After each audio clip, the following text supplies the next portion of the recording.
pretty much what happened was that my intestine had ruptured as a result of the other doctor suturing the face of the surgery where he had done. My intestine had ruptured, so he kind of sewed my intestine with my flesh, and so there was really no passage for physics in the last 1 week.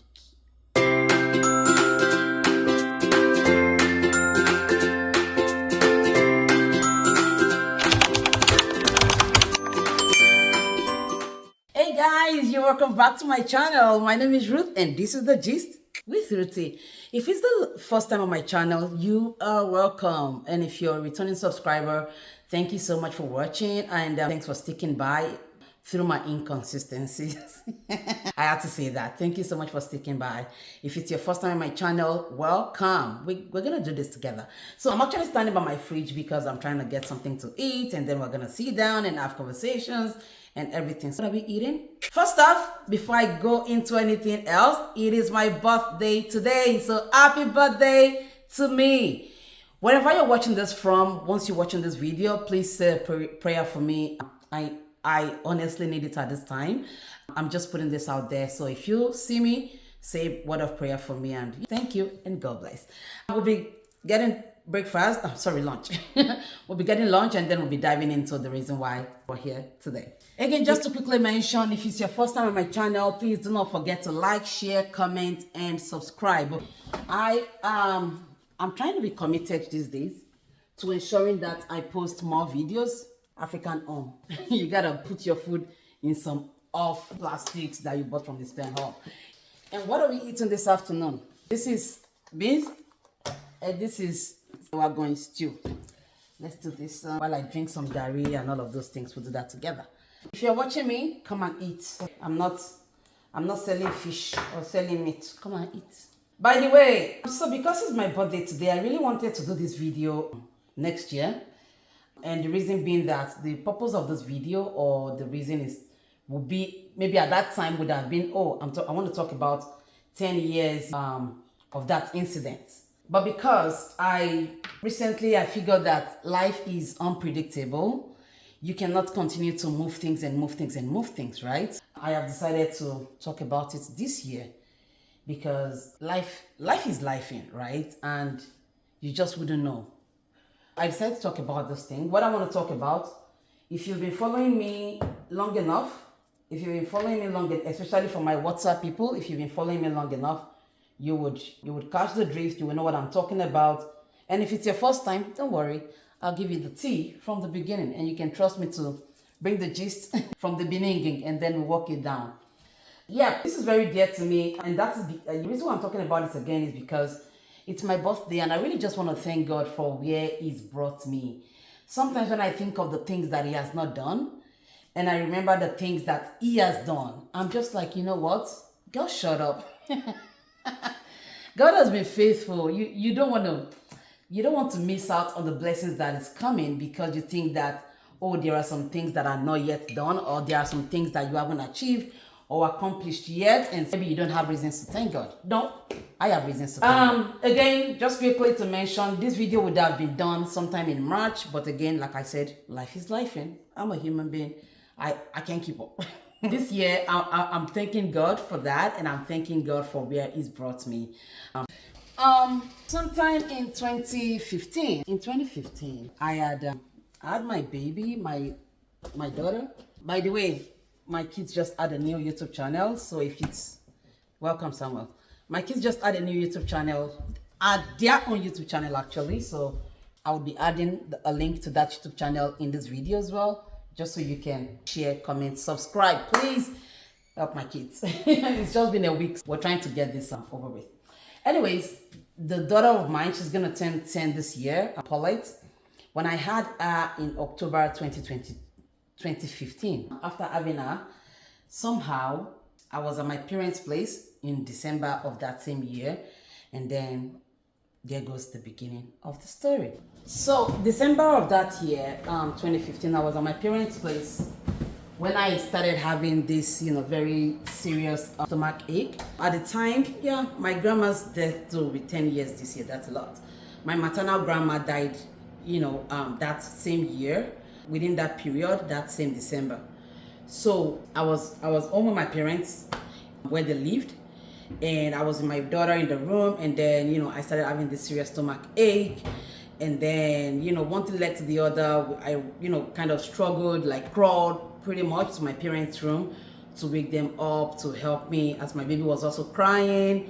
It was a lot of things that was going on, and then couple days afterwards, after that day I was okay. Then couple days afterwards, the stomach ache resurfaced. Okay, the stomach ache resurfaced, and it was very serious this time around. Long story short, my parents rushed me to the clinic close to where they lived at the time, and I said I was going to be doing other things. I'm almost standing all through this video now. My food is so hot. My friends used to ask me that. Am I trying to recook my food in the microwave? I just like it really hot. Okay, let's go sit down and have a proper conversation. Bon appetit. Okay, let's farabalẹ̀ to give the gist now. Sorry for the back and forth. So, I got discharged that December. In January, I had gone back home and everything. In January, I had gone back home. We had my grandma's burial that same January 2016. And then in February, just a few days after I came back from that burial, I had taken my daughter for immunization on Monday. And I think that on Tuesday, actually, then on Wednesday, right? Just from nowhere, the stomach ache surfaced again. It was really bad. Before I knew what was happening, that was like February 4th. Before I knew what was happening, before we could say Jack Robinson had landed in the hospital, they had said, oh, it's appendix. This is a different hospital now, right? This is a different clinic from where I had visited in December. So again, they are saying the same thing, it's appendix and this and that, yada, yada. Long story short, we had the surgery done, the next day or 2 days after that. Yeah, we had the surgery done on the 7th. On the 7th of February, we had the surgery done for the appendectomy. So after the surgery, I didn't feel okay, but it discharged me either ways. Like it felt like they were molding block in my head.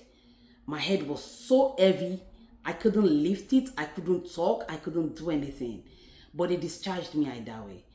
After discharging me that day, I kept complaining of the headache, right? At that time, my parents were not back from the village yet, from my grandma's burial. So it was just my sisters running around, this and that and everything, and my husband, right? They were trying to figure out what should they do, what did they, compound with the fact that I couldn't use the washroom after that whole, the whole episode. After the surgery, I couldn't use the washroom. I was having headache. Everything was just wrong. Like, it felt like nothing was really right, Then we said, oh, they're going to take me back to the clinic because I couldn't use the washroom. When I go to the washroom, I'm just screaming, I want to poop.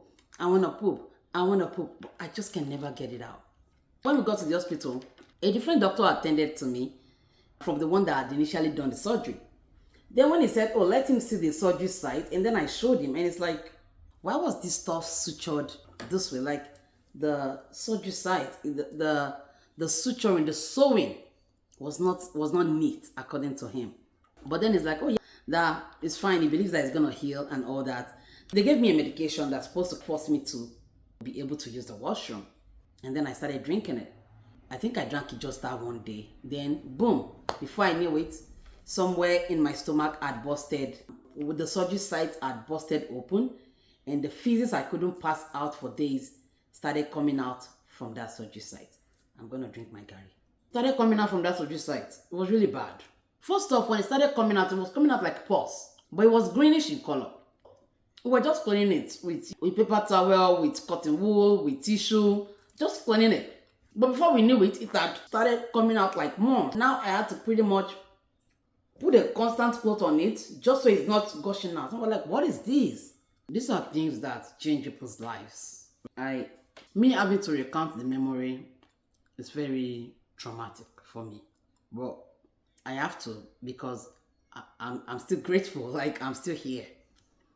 The side effects, the consequence of that doctor's actions in that year, I still live with today. But the most important thing is that I am still here and I'm still alive. That same day, just 2 days after then, because we've been in constant conversation with my parents. They're trying to say, oh, how am I, this and that, considering the fact that I have a baby. Call them back to say, hey, something is going on and all that. They say, bring her back. But the same day, my parents had to come back from the village, right? So my younger sister had to drive me to meet them back home in their own house. I, with my kids, my two younger ones, and my sister and me, we got in the car, like they literally carried me. I tied the towel on my waist, just underneath my gown. I can remember that dress now. That dress was one of was my pregnancy rock dress. I tied the towel underneath that dress, and we left. It was late, but regardless, we had to do what we had to do. When we got to my parents' place, they were trying to bring their things out from the car and all that. But immediately their driver saw me, he just carried me inside because I couldn't walk. And after he carried me to the living room, I pretty much crawled to the bathroom upstairs. I wanted to use the washroom, so I was there 30 minutes, 40 minutes. So they were offloading the things they brought, right, from the car. And then they were like, when they were done, they were like, where is Monjola? I was nowhere in the living room and all that. So they had come upstairs to see me. By the time they got there, I had been there for minutes, struggling to use the washroom. I was just there crying. I was in so much pain. Long story short, that same night, my parents put me back in the car and we kind of looked for a nearby clinic from there. She made few calls, my mom made few calls, and then we're able to go to 1 or 2 clinics. It's so sad to see that years after this incident I'm talking about, Nigeria's health system has still not improved. Instead it's getting really worse by the day. We got to that hospital that year. I'm not going to mention names. I was in the car. I could hear them. I could hear conversations, but it seemed like they were far away. When it's like your soul is leaving you and you are just hearing voices. My mom had gone into the clinic to ask them that, oh, we brought somebody. Where is the front? Where we need a stretcher to get the person in. There was no light in the hospital. This is a general hospital. There was no light there. The doctors said, oh, well, the nurses there said there is no doctor on ground. The only doctor cannot attend to somebody in the car, and there is no bed space. There was no light in the hospital. My mom said, so what do we do? Again, because my grandma just passed, I kind of heard her calling my grandma's doctor from the village. And that one was like, if you don't mind, bring her over. I can remember my mom coming to my window side because I was in the front passenger seat, but I had to slouch the chair. She was like, Monjola, can you hear me? We're going to go to our hometown. So my mom's hometown is Owondo State. Is that something that you want to do? Should we do that? I don't know. I don't know. So I was just there. Long story short, they went back to their house. The things that they dropped, because they couldn't read, they had to put something in the freezer and all those things. Then they packed their clothes back in the car, right? My mom and her driver were the only ones that came. My dad didn't come. Packed their clothes back in the car, and boom, off we went. And I knew that we were on that journey for like 6-7 hours. No, it wasn't up to 6 because the driver was speeding so bad. We couldn't even wind up because that thing coming out from my stomach was smelling really bad, really worse. That's what I can say. It was smelling really bad. So we couldn't even wind up. You had to wind down. The driver was on. It was on double pointer till four-way flashers till we got to the hometown because it was really bad. So my mom already told the doctors and everything because we are kind of influential in my hometown. When the doctor told his fellow doctor team and everything, the hospital was full as well, but they had paid way for ambulance, for everything, for all those things, for stretcher, for bed that was going to fit us in when we get there. Long story short, we got there on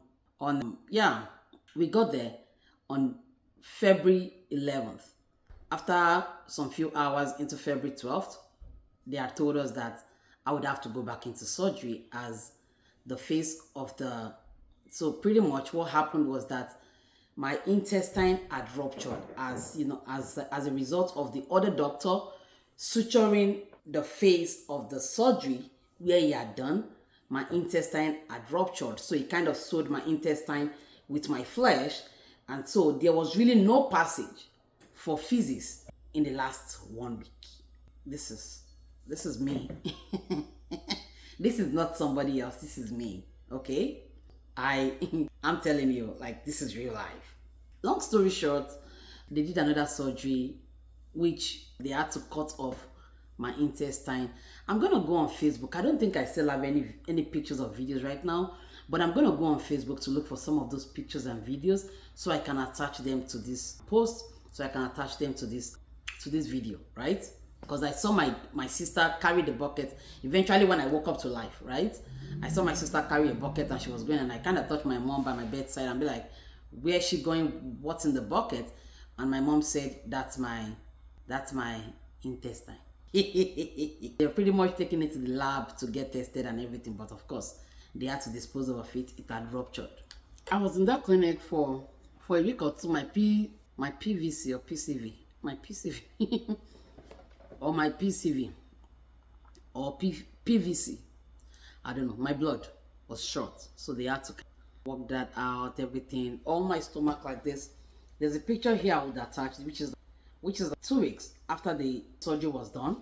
In this picture here, my stomach was pretty much I had things on it. I legit had things on it. I had a whole bandage, everything, towel, everything underneath, because they had opened me like this, so they call it laparoscopy.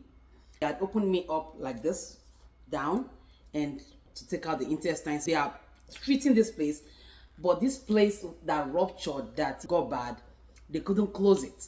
It's still open. Every day, after I got discharged, I still go to the clinic for them to clean it up. They kind of put a very big, hospital towel, white one, inside it to clean it and pull it out. Then go in with everything, honey, this and that, just so it heals up quickly. That stuff didn't heal up in 2 months. I'm not kidding you. They couldn't sew me back up until April. Till April, they couldn't sew me back up until like April 9 or 10. Then we left the village on the 12th. After the surgery, I just found out that I couldn't take anything in, right? When I drink water, when I eat this much gari, I'll go to the washroom 20 times. That was when I realized that something had actually happened, like something had gone bad. I started having this, what's it called, fistula. Trust me, I knew all those names when all these things first happened newly. I knew all these names. My brain was, in fact, I was removing drip like this by myself. I want to go to the washroom because when you stay so long in the hospital, you just get used to the system. You get with the program. I think it's called fistula. So I have that. I've had it now for 9 years. It hasn't healed. I'm still praying that the stuff heals itself. Guess what? After the whole thing, I got well and all that. I went back to the hospital where the initial, I'm not going to call their names because I'm not going to call their names, but those that know. I went back to that hospital to say, where is the doctor? He almost killed me, right? And then they said, oh, you fired him already. He no longer works. No, they didn't say they fired. They said he no longer works here. And I'm like, fine, we're going to sue this one. But they went on to say, my sister, please don't do that. Everybody's fighting for their own daily living, right? They don't want to get in trouble. They don't want to get in the mix and all those things. And it's just a Nigerian system. If it happens where I'm at presently, I probably would have sued them. But every other person, people were also like, what if you had died? You wouldn't be able to be doing this now, this and that. Forgive them. That is life. You learn, you this. We are children of God. Bible says you should forgive. Bible says you should forget. Bible says you should not hold things. Are these people serious? Anyway, long story short, we ended up not suing the hospital. But every time that I remember that situation, that area, that aspect, and that is just one of the things that happened, because couple months down the line or a year after that incident, something else happened as well. Me sitting down here today saying that I am the testimony. I'm the testimony. I am the girl favored by God, loved by men and favored by God, saved by grace. I am the one that should be more thankful, because trust me, there is nothing that should shake me the way that whole scenario, that situation shook me. So in thinking about all of this, I just want to say that I am indeed grateful to God. I am still here. I am still alive. I am still living. I am still breathing. I'm very excited for what God has done for me. My daughter, who was in the mix of all those plenty things, turns 10 this year, and honestly, that's another reason to be thankful. And this situation I'm describing is now 9 years ago. So I am immensely grateful that I am still alive. I'm still breathing. I can still do the things that I want to do.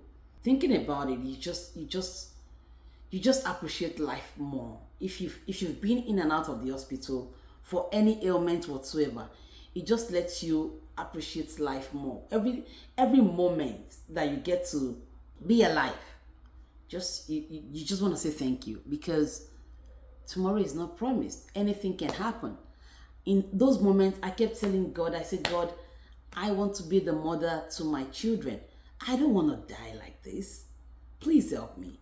And this is not to shade people that have died in the hospital while they had children and others. This is just to say that personally, I think that God gave me a second chance. And this second chance that I'm using, I don't want to take for granted.